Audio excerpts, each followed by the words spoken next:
소리 인사 나누십시다. 주 이름으로 사랑합니다. 잘 오셨습니다. 복된 하루 되시기 바랍니다. 아멘. 오늘 케이블 TV 방송의 실제 상황이라는 그런 프로가 있더라고요. 사건과 사고가 실제 있었던 것을 이제 드라마로 엮어서 이렇게 하는 내용들인데요. 거기에 부모로부터 많은 재산을 상속받은 어느 여인의 얘기가 나왔습니다. 첫 결혼을 실패하고 재혼을 했습니다. 나이가 어린 연하의 남편을 만났는데, 그런데 잘 살다가 이 연하의 남편이 다른 여자하고 바람을 피우는 것을 알게 됐어요. 그래서 설득하고 이렇게 저렇게 다 해도 여전히 이제 이 남편이 그 다른 여자와 자꾸 만나니까 은신소를 통해서 좀 그 사이를 떼어놓으려고 좀 겁박을 주라 이렇게 해서 돈을 줬는데, 이 은신소 직원이 너무 충성을 해서 살인을 하려고 했던 겁니다. 이게 이제 우연히 발각이 돼서 그 내용들이 다 알게 되고, 결국은 이 여인은 살인교사 혐의, 살인미수 혐의로 감옥에 가게 됐습니다. 그때까지도 이제 여인은 재산을 자기 이름으로 했기 때문에 이 감옥에 가 있는다는 재산이 문제잖아요. 그때 자기 큰 빌딩이 있는데 그 빌딩에 새들어 사는 한 변호사가 있습니다. 가까이 있는 변호사. 이분에게 상의를 하니까 변호사가 하는 말이, 제가 여자님이 감옥에 있어서 무사히 나올 때까지 재산을 관리해 드릴 테니까 유임장을 써주십시오. 그래서 이제 그런 법이라 이런 건 제대로 모르니까 이분이 그냥 알아서 해달라고 철저하게 믿고 도장을 다 넘겼습니다. 그리고 무사히 형기를 마치고 나왔습니다. 나와서 이제 자기 집을 찾아가니까 그 집에 자기 남편하고 그 내연녀와 같이 살고 있는 거예요. 그래서 이게 어떻게 된 일이라고, 어떻게 너희들이 이 집에 있느냐, 빨리 내 집에 나가라니까 도리어 집 문서를 보여주면서 네가 나가라 그러는 거예요. 그래서 변호사한테 찾아갔습니다. 변호사한테 가니까 변호사도 태도가 달라요. 그러면서 내가 지금 이 억울한 일을 당했는데 당신은 뭐하고 있었느냐 그러니까, 무슨 얘기하느냐, 이 건물도 내 이름으로 돼 있다 그러는 거예요.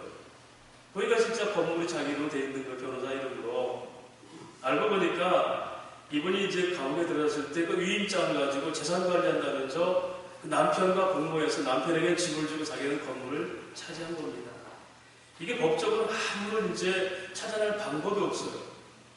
아무리 억울한 호소해도 있을 수가 없어요. 그러니까 결국 이제 변호사하고 그 남편이 얼마씩 대주는 돈으로 월세를 살고 살아가는 모습을 봤습니다.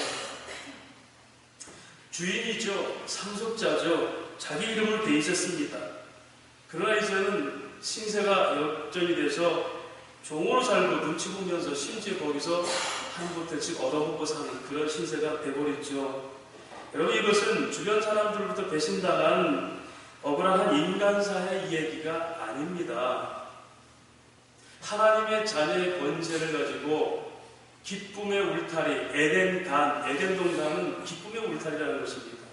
기쁨의 울타리에 하나님의 백성으로 우리를 낳았지만, 사단의 꼬임에 넘어가서 자기 욕망 때문에 이렇게 이제 그 죄의 종이 돼서 사는 인류가 가진 원죄와 똑같은 얘기입니다.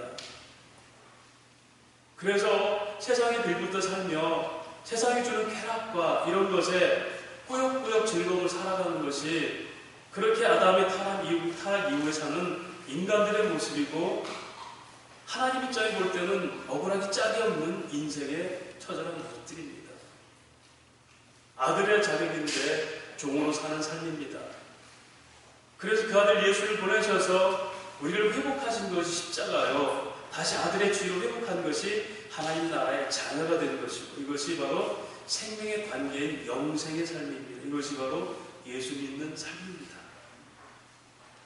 세상은 끊임없이 사람들에게 얘기합니다. 너희가 사는 것은 세상이 주는 것이 전부다고 얘기합니다. 그래서 그곳에서 먹고 마시고 살려고 우리의 눈을 돌립니다. 실상은 하늘의 자녀들인데, 이것을 요한일서 2장에는 이렇게 얘기하죠. 세상의 정욕, 안목의 정욕, 육신의 정욕, 이색의 자랑이 아버지께 온 것이 아니라 세상으로부터 왔다. 그러나 이런 것들은 꽃을 시들고 풀은 마르지만 아버지께 행한 일들은 영영하리라, 이렇게 말씀하고 있습니다. 사랑하는 여러분, 오늘 제목이 종의 삶이냐 아들의 삶이냐라는 제목이죠. 오늘 저와 여러분은 하나님 아들 자녀의 삶입니까? 아니면 여전히 주의 종의 삶을 살고 있습니까?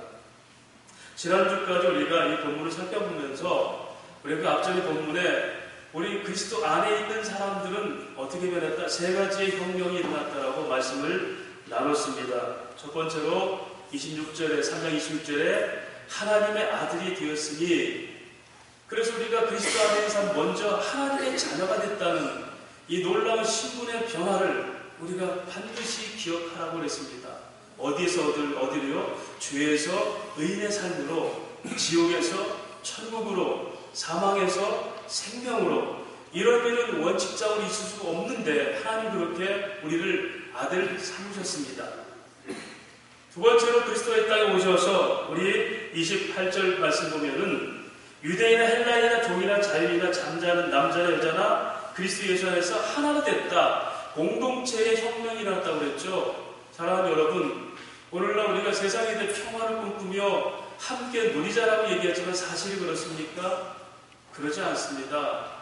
아담이 타락한 범죄의 원인이 시기와 질투죠.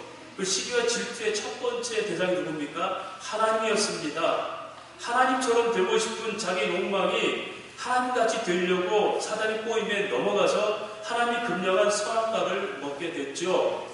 이 시기와 질투는 바로 그 후손인 가인과 아벨에서 나타났죠. 동생 아벨이 하나님 예배를 받으시니까 그 동생을 쳐 죽였던 게 형 가인의 그 시기와 질투입니다. 이게 인간의 범죄의 시작이고, 이것이 사람이 이 회복이 있지 않는 이상 공동체는 아름다울 수가 없습니다. 가정이 여러분 아름답다고 생각하십니까? 아름다워야죠. 그래야지만, 여러분 지난주 뉴스 보셨죠? 두 건의 뉴스가 있었죠. 하나는 아버지가 아들에게 그 양육비 소송을 했죠. 하루에 2만 원씩 쳐서 1억 4천만 원을 돌려달라고 소송을 냈어요. 그런데 여러분 그게 기각이 된 겁니다. 또 아버지와 아들이 1억 원을 놓고 3억을 돌려줘야 되는데 1억밖에 안 줘서 아버지가 아들을 폭행하고 아들은 아버지를 고소하는 사건이 일어났습니다. 우리하고는 다른 얘기죠? 아닙니다. 원죄를 가진 아담 후손의 얘기고 바로 그것이 우리들의 얘기입니다.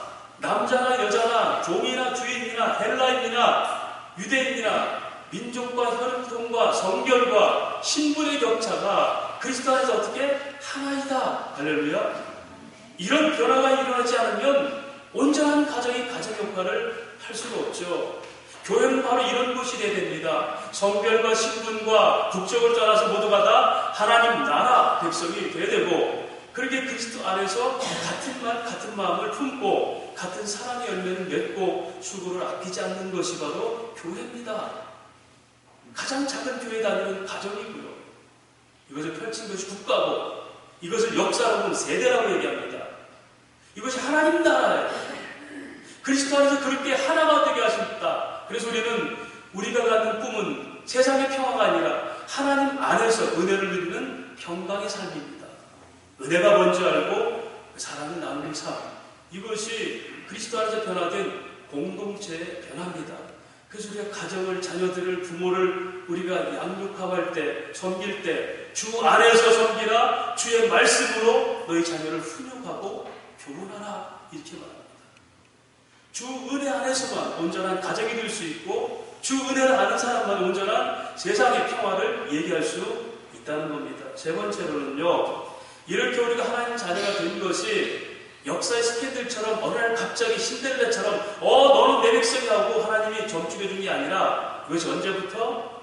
아브라함 이삭의 약속, 창세전의 언약부터 이루어져서 수많은 인간사를 거쳐서 오늘 이 시간에 우리 안에 언약의 성취로 나타난 역사적 정통성이 있는 신앙이라는 겁니다. 종종 우리가 나는 모태 신앙이에요, 3대째 신앙이에요 얘기하죠. 우리는 뭐라고요? 어떤 신앙? 창세전 신앙. 할렐루야. 창세전의 그리스도 예수 안에서 부른 우리들이에요. 그것이 인류 역사를 통해서 오늘 내게 언약의 성취가 돼서 예수가 우리 안에 들어오셔서 우리가 하나님 자녀인 것을 회복하신 것, 역사의 스캔들이 아니라 역사의 정통이 우리 안에 있는 겁니다. 이것이 29절이죠. 너희가 그리스도의 것이면 곧 아브라함의 자손이요 약속된 기업을 이을 자니라. 약속이 우리를 역사적 존재로 만들었고 하나님 바로 우리를 구원한 역사를 수없는 인류 역사를 통해서 오늘 여기 이 자리에 있게 하신 겁니다. 이것이 바로 그리스도 안에서 변화된 세 가지의 혁명적 변화다. 이렇게 변화된 삶이 과연 어떻게 살아야 될까? 그래서 우리가 그리스도의 은혜 안에 살아라 이렇게 말씀을 지난주에 나눴습니다. 오늘은 똑같은 반복되는 얘기입니다. 주제만 바뀌었죠. 아들과 종을 비교하면서 바울은 너희가 종됐던 시절과 아들이 되는 시절과 그리고 어떻게 살아야 될 것을 세 가지 패턴으로 말씀을 하고 있습니다. 오늘 4장 1절 11절까지는 이렇게 진행이 됩니다. 1절부터 3절까지는 율법 안에 있는 사람의 상태가 뭔가, 여전히 예수 믿지만 하나님 은혜로 살지 못하는 사람들의 형태는 뭔가를 얘기하고요. 4절에서 7절까지는 그리스도 안에 있을 때의 상태, 마침내 그리스도 오셔서 어떻게 우리를 변화시켰는지, 마지막으로 8절부터 11절까지 이 둘을 대조하면서 그렇게 아들된 너희가 어떻게 종살이를 다시 할 수 있느냐, 이렇게 감성으로 호소하면서 갈라디아 교인들을 돌려놓고자 하는 사도 바울의 정말 통한의 외침이 오늘 말씀 속에 들어있고, 이것은 바로 그리스도 예수께서 오늘 예수 믿는 저희들에게 하시고자 하는 말씀이 되는 겁니다. 오늘 이런 본문을 한마디로 요약하면 이렇게 할 수 있습니다. 우리는 한때 종이었다가 이제는 아들이다. 그렇다면 우리가 예전의 종살이로 다시 돌아갈 수가 있단 말이냐? 아들의 자격이 종하고 비교할 수가 있느냐? 아들이 뭔 줄 알면 너희가 감히 종이 되고 싶은 생각이 있게 되냐? 그런데 아니라는 이야기에 오늘 우리는 예수 안에 있으면서도 세상의 종이 되고 있다는 사실이에요. 예수가 뭔지를 제대로 모른다는 겁니다. 먼저 1절부터 3절까지 첫 번째로 율법 안에 있는 우리 사람들의 상태를 얘기했죠. 오늘 4장 1절 말씀 보니까 내가 또 말하노니 유업을 이을 자가 모든 것의 주인이나 어렸을 동안에는 뭐가 좀 다름없어요? 종과 다름이 없다, 이렇게 얘기해요. 이 말은 뭐냐면 저와 여러분 예수를 믿고 하나님 나라를 꿈꾸고 살지만 그 믿음이 되지 않으면 세상의 종과 다른 게 하나도 없어, 이 얘기예요. 많은 사람들이, 예수 믿는 사람들이 어떻게 목사가, 장로가 어떻게 범죄할 수 있느냐? 맞습니다, 여러분. 아들이 뭔지 모르고 변하는 것이 모르고 진정한 성장이 하는 믿음은 어떤 직분자라도 넘어질 수 있어요. 하나님 나라의 참 가치가 나를 사로잡지 않으면 얼마든지 세상을 위해서 내가 명예고 뭐고 다 헌시작처럼 버릴 수가 있어요. 분명 하늘의 상속자이지만 아직 어리기 때문에 제 몫을 감당하지 못해서 정한 때까지, 이렇게 정한 때까지, 2절 말씀, 그 아버지가 정한 때까지 후변인과 청지기 안에 두나니, 3절에 이와 같이 우리도 어렸을 때 세상 초등 학문 안에 있어서 종로를 타했거니, 이렇게. 여러분, 오늘 이렇게 과거로 표현하는 이 바울의 이 설교의 내용을 잘 아셔야 돼요. 왜냐하면 지금 갈라디아인들은 실제 종이란 신분으로 살았던 사람들인데 그리스도인이 된 거예요. 그래서 이방 그리스도인 갈라디아 사람, 이렇게 얘기합니다. 갈라디아 사람. 그들이 종의 신분에서 그리스도인이 됐고 종에서 아들이 된 거예요. 그런데 이게 언제나 세상 너희가 예수를 만나기 전에 종이었는데 그 속에 속했을 때는 바로 어렸을 때라 그랬다고 얘기해요. 그런데 너희가 다시 자유한 자녀의 자격 가지고 어디로? 율법으로 돌아가. 이게 뭐죠? 할례를 받으려고 그러잖아요. 할례. 그 얘기를 하는 겁니다. 그러면서 상속자로 사실은 주인이지만 사는 것은 속박돼 살죠. 왜냐하면 어린아이는 결코 자기가 재산 활동을 할 수가 없어요. 그래서 그걸 후견인이 맡아 주관하죠. 언제까지? 바로 아들 예수가 오기까지. 여기서 초등학문에 처한 상태가 뭘까? 어떤 게 어린 신앙인가? 9절 말씀 봅시다. 이렇게 표현하죠. 이제는 너희가 하나님을 알 뿐 아니라 더욱이 하나님의 아심과 기업권을 어찌하여 다시 뭐라고요? 약하고 천박한 초등학문으로 돌아가느냐? 여기 초등학문을 뭐라고 했죠? 바울은 약하고 천박한 것. 예수를 믿고 있으면서도 여전히 약한 상태, 여전히 천박한 상태에 머물러 있다. 여기서 약하다는 건 뭡니까? 율법은 우리를 영원히 구속할 힘이 없습니다. 율법 잘 지킨다고 우리가 그렇게 구원받고 할 수가 없다는 거예요. 율법으로서는 도저히 영원히 너희를 구속해서 구원하지 못해. 그래서 율법은 약한 것이다. 그 다음에 천박한 건 뭡니까? 율법은 아무리 해도 우리를 회복하고 하나님의 축복을 회복할 능력이 있다 없다? 없어서 이것은 천박하고 뭐예요? 약한 것이다. 다시 말씀드리면 여러분, 예수 믿는 우리가 세상의 그 어떤 것을 기대도 그들이 우리를 구원하지 못합니다. 세상의 어떤 것이 우리를 탐나게 해도 그것이 나를 축복이라는 단어로 사용할지 몰라도 진정한 복을 못 줍니다. 이것이 오늘 바울이 말하는 세상의 초등학문의 상태를 얘기합니다. 여기서 초등학문의 원어를 보면요, 스토이케이아라는 헬라 단어예요. 여기는 두 가지 의미가 있습니다. 하나는 진짜 생각이 어려서 알파벳 수준의 세상 지식이 있는 사람, 지성적 어린아이, 이거를 초등학문이라고 해요.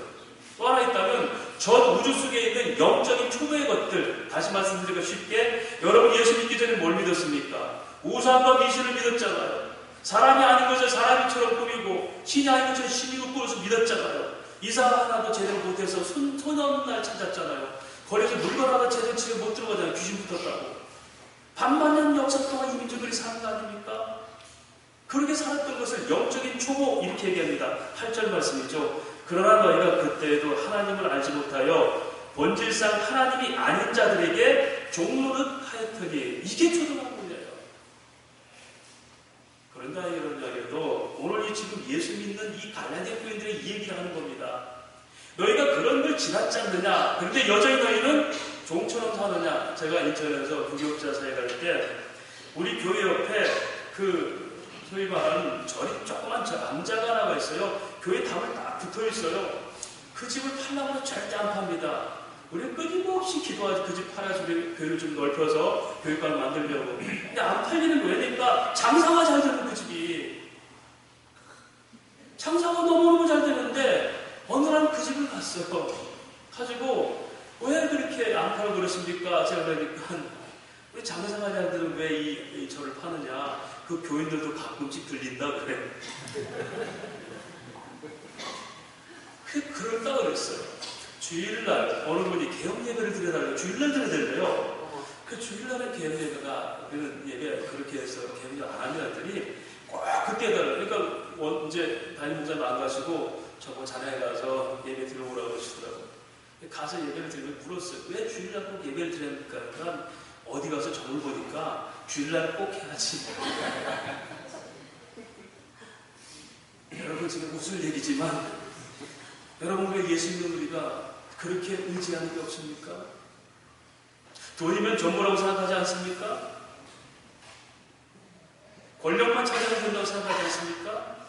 예수 오른손에 들고 세상을 탐닉하는 우리들 아닙니까? 바울은 안 믿는 자들에게 하는 얘기가 아니에요.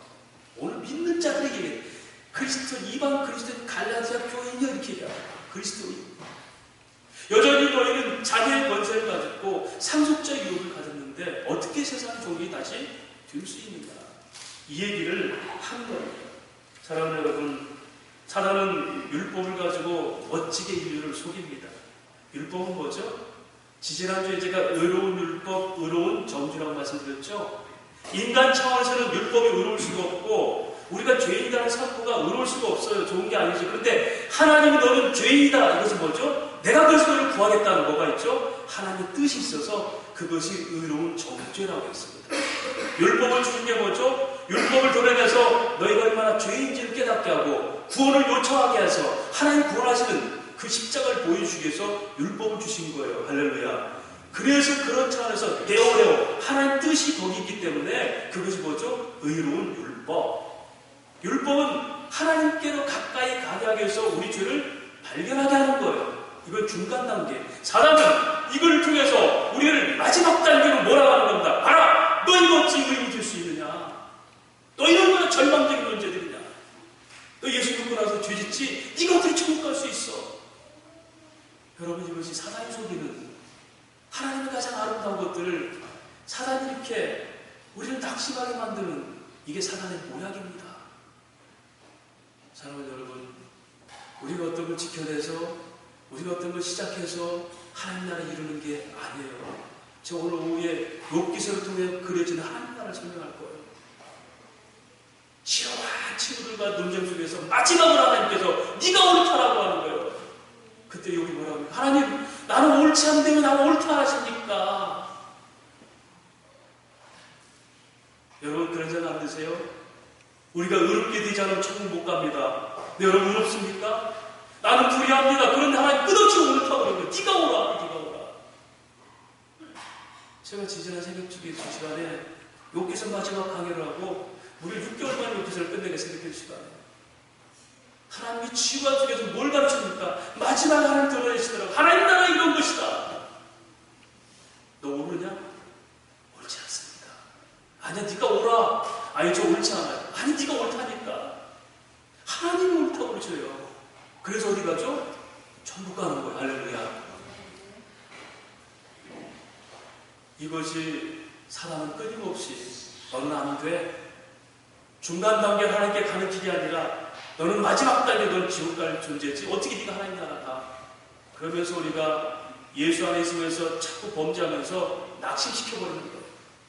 교회를 떠나고 다닐지라도 천국은 죽어서나 가는 나라지 이 땅에 누릴 게 아니야 라고 생각합니다. 이것이 사단이 우리를 속이는 그런 율법의 얘기. 이걸 저는 허풍선이라고. 허풍선이. 풍선에 호랑이 그림을 그려놓고 푹 불면 어린아이가 어떻게 합니까? 이게 갑자기 커진 겁먹어가지고 울잖아요. 그게 풍선이라고 아는 어른은 어떻습니까? 소리칩니까? 주먹으로 때립니까? 간단해요. 뾰족한 뭐죠? 바나나면 툭 터져요. 이게 뭐죠?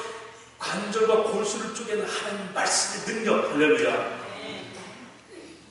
강력한 지릴파란 하나님 말씀의 능력이 하나님을 아는 것이 세상에 어떤 것을 속일지라도 사단이 아무리 우리를 유혹할지라도 그걸 이겨내주는 힘이. 그래서 너희가 오직 하나님의 전신갑주를 입고 무장되어 이겨야지. 에베소 6장의 내용이죠. 그러면 저가 너희를 피하리라. 베드로전서 5장에 말하잖아요. 우는 사자같이 삼킬 자를 찾지만 너희가 믿음을 굳건하게 하라. 저가 너희를 피하리라. 할렐루야. 이게 말씀입니다. 말씀. 그래서 율법 아래에 있던 우리는 어떤 사람들? 상속자지만 노예로 사는 사람들. 하나님의 영인 하나님 믿는 것보다 세상 우상에 섬겼던 우리들.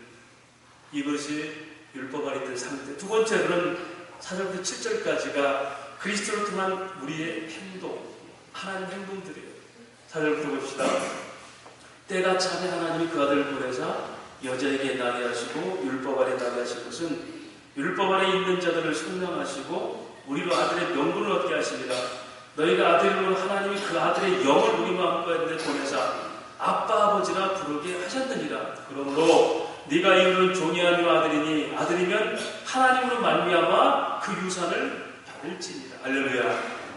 보세요. 때가 참에 라는 단어를 썼어요.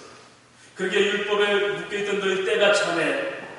여러분 이걸 역사적으로 성경 역사적으로 보면은 적어도 율법이 오고 난 때 1300년의 기간을 거쳐서 예수께서 오신 겁니다. 그렇다면 1300년 동안 뭐죠? 미성숙한 기간이에요. 구약은 율법식입니다. 우리에게 그렇게 세상에 묶인 삶이 있었어요. 왜? 예수가 오기까지. 그런데 때가 참에 하나님 그 아들을 보내시고 그 영을 보내셨다고 그랬죠. 그래서 때가 참에라는 것은 두 가지로 해석을. 첫 번째로 마가복음 1장 5절에 세례 요한이 유대인들에게 외치면서 광야에서 외치면서 때가 찼으니 가까웠으니 하나님 나라가 왔다고 얘기했죠. 그때 말하는 때가 차는 것은 카이로스, 폴레노타이라는 단어예요.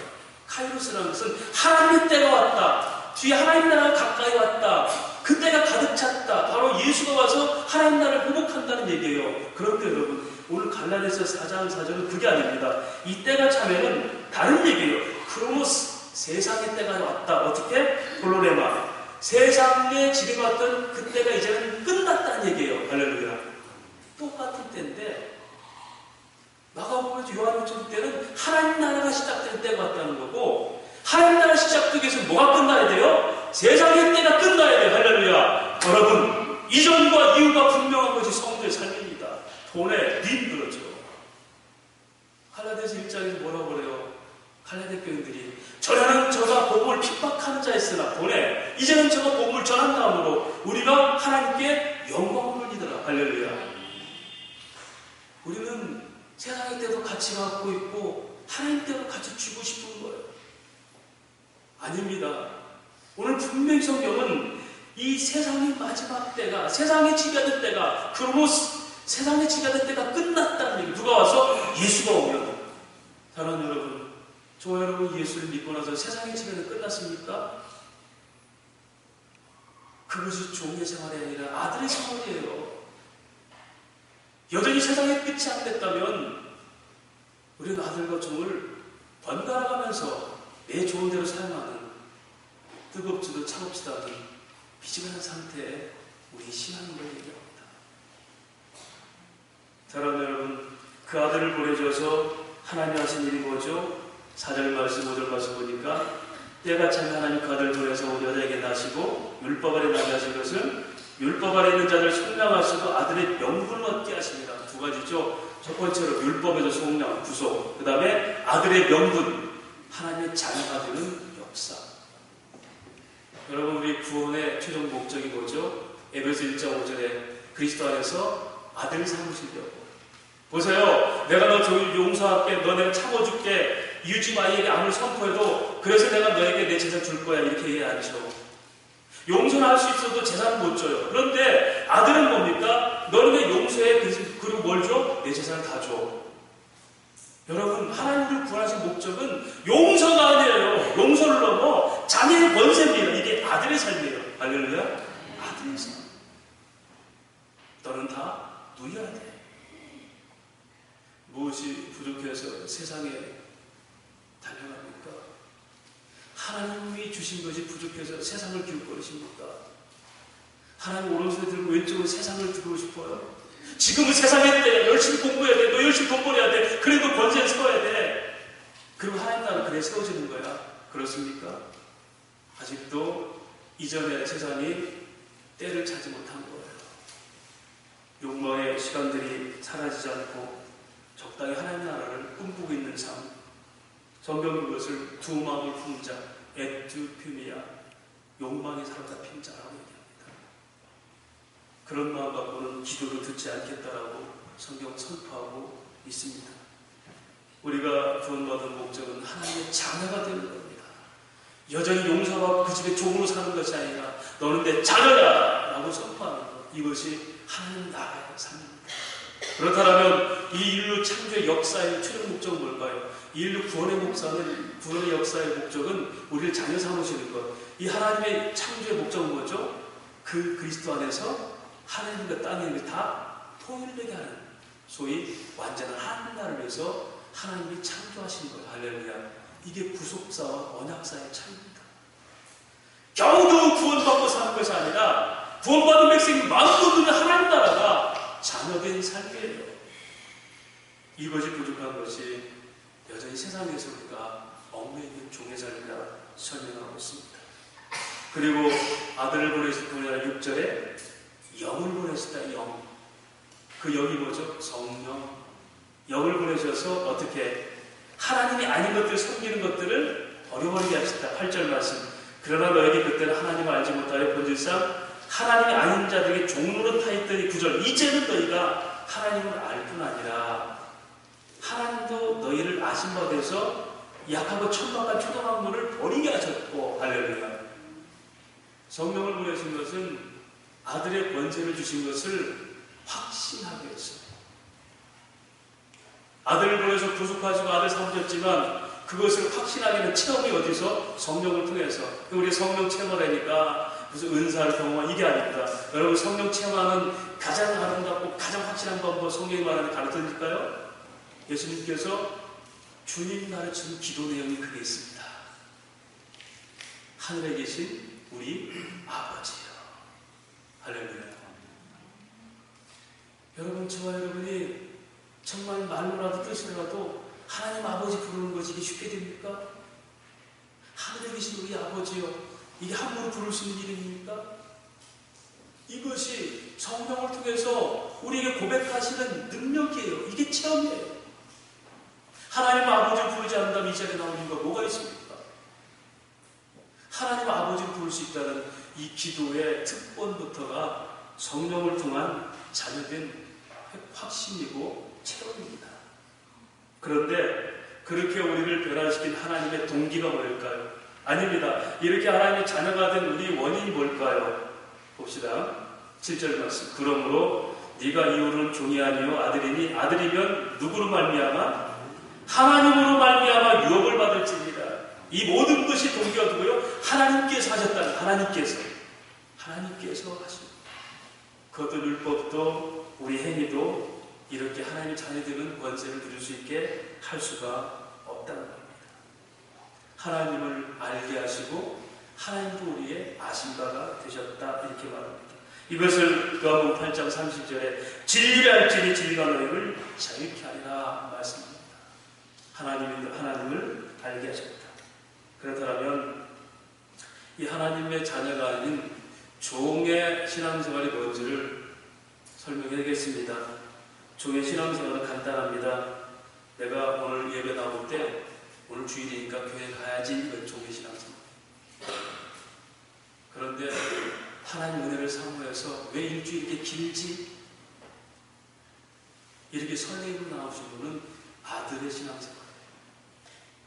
저는 여러분들이 그렇게 습관과 규범에 움직이는 신앙생활, 종의 태도가 아니라 자유가 나를 지배해서 감격 있는 신앙생활, 아들의 태도의 신앙생활 되시기를 주의 이름으로 부탁을 드립니다. 그렇게 하면서 9절부터 10절까지 바울이 그 마음의 심정을 토로하는 겁니다. 이제 그렇게 하나님 자녀가 됐는데 다시 천박하고 약한 초등학물로 돌아갈 수가 있느냐. 그 다음에 10절 말씀, 너희가 날과 달과 절기와 해를 삼가지키. 날이 뭡니까? 안식일, 월삭, 여러 가지 기념일, 심지어 안식년 이런 걸 율법으로 지키는 거, 그것은 종의 생활이다. 그리고 11절, 결국 그가 신중에 있는 말을 하죠. 내가 너희를 위해 수고한 것이 헛될까 두려워한다. 사랑하는 여러분, 저는 이 말씀을 준비하면서 제가 얼마 전에 말씀드렸죠. 저는 설교 준비하는 시간보다 설교 준비하고 끝나고가 너무 힘들다. 제가 오늘 하늘의 비밀들을 깨닫는다 할지라도요, 이걸 전하는 자의 전할 때의 그 모습이 뭘까? 그래서 바울은 내가 하나님 말씀을 전할 때 성령의 나타남과 능력 가운데 하게 하려니 사람의 마음에 들지 않게 하게 함이라 했습니다. 왜 기도 않겠습니까? 끊임없이 몸부림치고 기도합니다. 하나님, 제가 깨달은 거 10분의 1만이라도 전할 수 있게 달라요. 그런데 여러분, 그게 전해도 수고 확대가 갈 때가 많아요. 죄송한 얘기인데요. 지난주 제가 이런 게 너무 낙심이 되더라고요. 그래서 제가 우리 밑에 목회하는 무신치게 우리 신목사가 있어요. 참 친한 친구고 또 기도 많이 친구 제가 그랬어요. 신목사, 내가 이제 말로 하는 설교를 못하겠다 그랬어요. 노숙자 사역이라든지 아니면 정말 땀 흘려서 내 번 돈으로 누군가 도우면은 저렇게 신앙생활 하는구나 몸으로 설교할 수 있는데 말로 하기는 너무 힘들다. 왜냐하면 내게도 즐거움이 없고 열매가 없는 것 같아서 제가 심각한 고민을 했습니다. 하나님, 부분 사역을 통해서라도 내 땀 흘린 대로 수고한 대로 그것이 설교가 될 수 있다면 그렇게 하고 있습니다. 왜냐하면 성도들은 그렇게 일하고 살잖아요. 목사들은 농땡 교육이 참 좋은 직업이에요.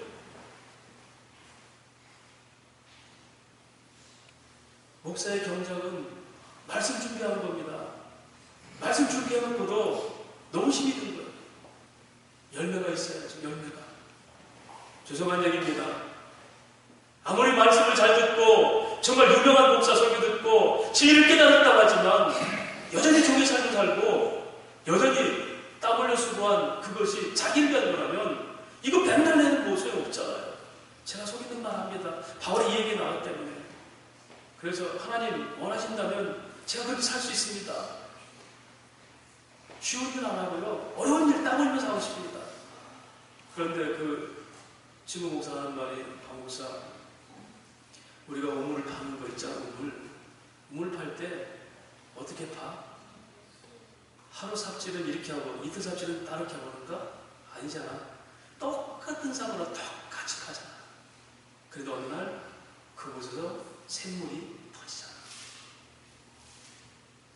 목사가 그거야. 똑같은 얘기 똑같이 하는 것 같지만 하나님 샘물이 터지는 거지. 그래도 집안 싸움이 목사가 가질 십자가야. 그 자리가 가장 땀 흘리는 자리고 그 자리가 부끄럽지 않은 자리야. 여러분, 바울이 그랬잖아요. 내가 어떻게 너희를 더 가르치냐. 하나님의 자녀라면 눈으로 보았고 귀로 들었다 그랬잖아. 1장에 성령이 임하신 것과 능력을 너희가 받지 않느냐. 그런데 어떻게 너희가 할례받으러 또 가느냐. 하나님을 안다고 예수 믿는다라고 집사직분 받고 장로 권사되고 목사 됐는데 어떻게 또 세상을 탐닉하느냐. 그렇다면 내가 전하는 것 헛된 것 아니냐. 이사야서 53장에 예수님께서 자기 영혼에 수고한 것을 만족히 여길 것이며 라는 말씀이 있습니다. 그분이 십자가를 지고 들려지고 사람들이 돌아왔던 것을 기쁘게 여긴다고 했습니다. 그런 아름다운 삶과 그렇게 주님이 주셨던 권세의 삶을 살아갈 때 주님은 그렇게 말씀하실 겁니다. 내가 너를 위해서 애쓴 것 나는 기뻐한다. 정말 그럴까요? 제가 일부에 그때 성도들이 그렇게 얘기했습니다. 여러분 외람된 말씀이지만 여기 있는 분들, 여기는 아니겠네. 50년 안쪽이면 하나님 보잖아요. 그 시간 길지 않더라고요. 그때 아이고 하나님 이런 나라가 이렇게 있었네요. 이러지 마시죠. 2015년 5월 이날 일부 예배 때 제가 꼭 말씀드렸습니다. 설교자로서 곽효공 목사한테 들었다 하십시다. 하나님 나라 있다. 아들의 삶을 살아야 된다. 세상의 종이 되지 말라. 이렇게 말씀드렸습니다. 그날에 가서 하나님께 꼭 그 얘기 하십시오. 2015년 5월 며칠 날 일부 예배 때 그 선천교회 곽 목사 이 얘기 했는데 나 그렇게 못 살았었네요. 이렇게 하지 마시고 때가 차면하는 얘기가 예수께서 이 땅에 오신 때가 중요하지만 오늘 내가 과거가 버려지고 세상이 되는 이 때를 만드시라고. 이게 기회라고. 하나님은 거룩함을 위해서 오늘도 이 자리에 우리를 불러 모으셨습니다. 지난주 얘기 똑같잖아요. 3주 얘기 똑같잖아요. 그리스도 안에 새로운 삶. 아들이나 종이나 의로운 율법, 의로운 정죄. 똑같은 얘기 아니에요? 저는 계속 땅을 팝니다. 샘물은 여러분 안에 있는 여러분의 심령에서 나오는 겁니다. 성령이 그렇게 하시겠다고 말씀합니다. 믿는 자들 안에서는 생수의 흘러 넘칩니다. 할렐루야. 그럼 어떻게 그리스도인으로 살 수 있습니까? 먼저는 지난 시절을 잊지 마십시오. 우리는 은혜라는 뭉뚱거린 기억 때문에, 이 은혜의 순간 때문에 지난 일을 자꾸 잊어버립니다.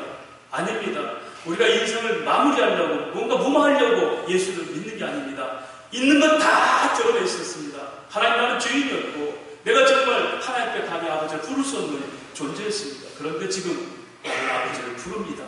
여러분 과거 우리 마음을 잊지 마십시오. 우리 상태를 잊지 마십시오. 이스라엘의 역사책에는 첫 장에 이렇게 써 있습니다. 우리는 애굽의 종되었던 것을 결코 잊어서는 안 된다. 하나님이 불러내서 살았다. 할렐루야. 그 역사는 결코 헛되지 않는 거죠. 은혜로 뭉뚱거려서 과거를 잊지 마세요. 여전히 은혜가 없으면 어떤 존재? 세상에 종노릇하는 존재입니다. 우리는 그렇게 가인의 후손으로서 살인의 추억을 갖고 있는 사람들입니다. 아담이 하나님을 배반한 것은 하나님을 죽인 사건입니다. 십자가를 죽여야 되니까. 우리는 살인자들입니다. 살인범이 세상에서도 형법을 받으면 살인범이라는 것, 전과자라는 것, 이거 절대 사라지지 않습니다. 세상은 그렇게 전과자로 낙인치고 용서하지 못해도 우리 용서받은 사람입니다. 그러나 우리가 그런 기능이 있다는 것을 잊지 마십시오. 여전히 하나님 은혜로 살지 못하면 우리 종로로 탈 수 있다는 것을 잊지 마십시오. 절망하기 위해서가 아니라 하나님 은혜를 깨닫기 위해서라도 잊지 마십시오. 그리고 이제 하나님 안에 있는 이 기쁨이 뭔지를 자꾸만 탐닉하십시오. 이걸 존 스토 목사는 거룩한 영성으로 탐닉하는 것이 이것이 신앙생활에 하겠습니다. 하나님 그렇게 거룩한 영성으로 우리를 탐닉하게 하십니다. 그것이 말씀과 기도의 생활이고 신앙생활의 내용입니다. 말씀을 정리합니다. 제 후배 중에 하나가 이 친구가 굉장히 성실한데 같이 이렇게 모임하다가도 갑자기 전화 통만 받으면 가야 된다는 거예요. 그래서 우리가 이제 생각하다 사모님이 굉장히 아주 엄격한 모양이구나, 사모님한테 쥐에 사는구나 그랬는데 엊그제도 뭐 하고 있는데 차 마시다가 간다는 거예요. 가야 되는데 전화가 왔고 물었어요. 그게 누구냐 그랬더니 자기를 전도한 친구가 전화 왔대요.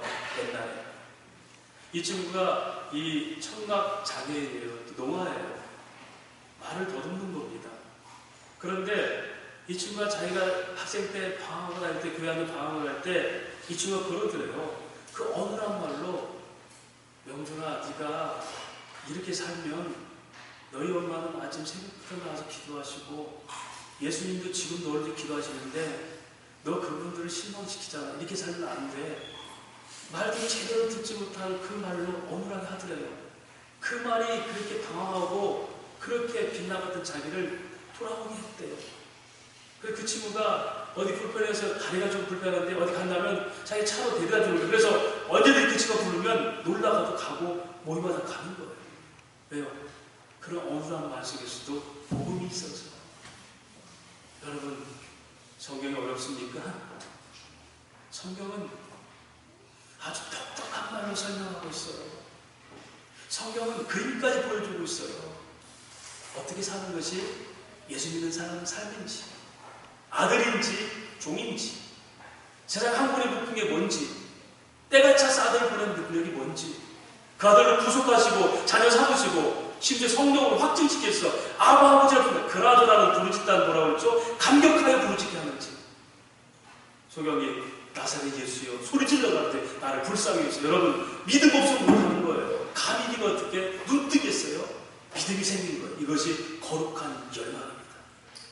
그 믿음이 우리에게 있어서 끊임없이 하나님께서 거룩한 삶을 통해 그런 꿈꾸는 열망을 통해서 말씀과 기도로 생활하시고 하나님 나라의 자녀로서 삶을 살아가시는 저 여러분, 종이 아닌 아들로 살아가시는 성도의 삶이 되시기를 주의 이름으로 축원합니다.